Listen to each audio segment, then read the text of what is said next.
Allora abbiamo in linea, torniamo al Veneto ferito, Stefano Degan, che è stato assessore a Belluno ed è bellunese, quindi volevo sentirlo sulla questione proprio dei danni al territorio. Degan, allora lei conosce molto bene il territorio, ci sono iniziative al di là di quelle di cui si parla spesso, della protezione civile, dei volontari, insomma, per portare soccorso e aiuto ancora a questa popolazione?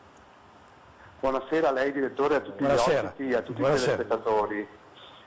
Sì, ci sono delle iniziative, noi come Confederazione Grande Nord, assieme all'associazione Un Cuore da Cavaliere di Rosolina, abbiamo raccolto questa settimana tutta una serie di generi alimentari e di beni di primo intervento per le nostre popolazioni qua del Bellunese, e domani mattina alle 5 i Cavalieri di Rosolina partiranno per la consegna direttamente alle popolazioni. La situazione, come diceva lei durante la trasmissione e anche i suoi ospiti, è ancora molto molto delicata. Io ho avuto modo per lavoro di attraversare tutta la provincia da Feltre, Cortina, Auronzo e anche nelle zone dell'Agordino, ed effettivamente la situazione delle persone, degli imprenditori, degli operatori commerciali è molto molto delicata ancora.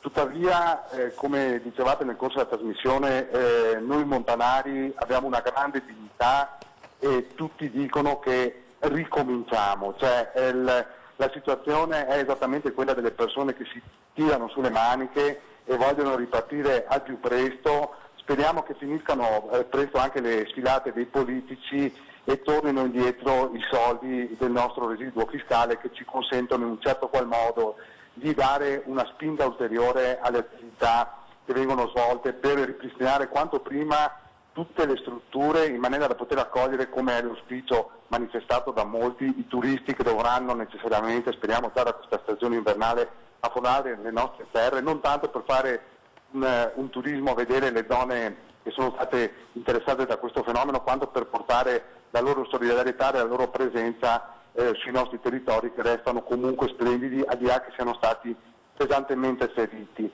Abbiamo bisogno di fatti concreti. Sentivo prima della possibilità di sospendere i pagamenti delle imposte. Io sono molto pragmatico, oltre che essere il mio mestiere, per cui il 16 di questo mese bisogna versare l'IVA trimestrale, a fine mese c'è il secondo acconto delle imposte, il 27 dicembre c'è l'acconto IVA 2018. Bene, cosa facciamo? Lo sospendiamo. Qui voglio dire, un conto è dire sospendiamo gli obblighi fiscali, un conto è decidere di farlo, no? Perché il provvedimento governativo, come dice Marin.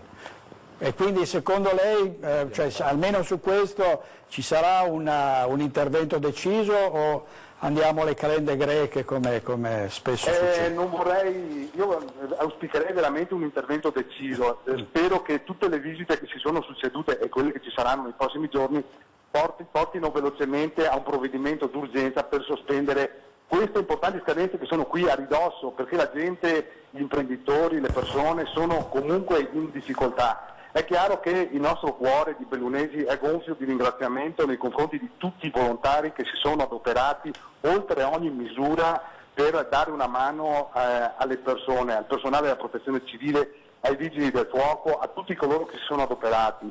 Noi stiamo lavorando, io stesso ho avuto nella mia attività dei danni che sono nulla rispetto a quelli che sono stati patiti da altre persone, però siamo qui, siamo presenti, stiamo lavorando e vogliamo accogliere quanto prima i turisti e tutti coloro che vorranno venire nel nostro territorio già a partire da questa stagione invernale. Grazie molte Degan, grazie, a presto, l'aspettiamo in studio quanto prima, grazie.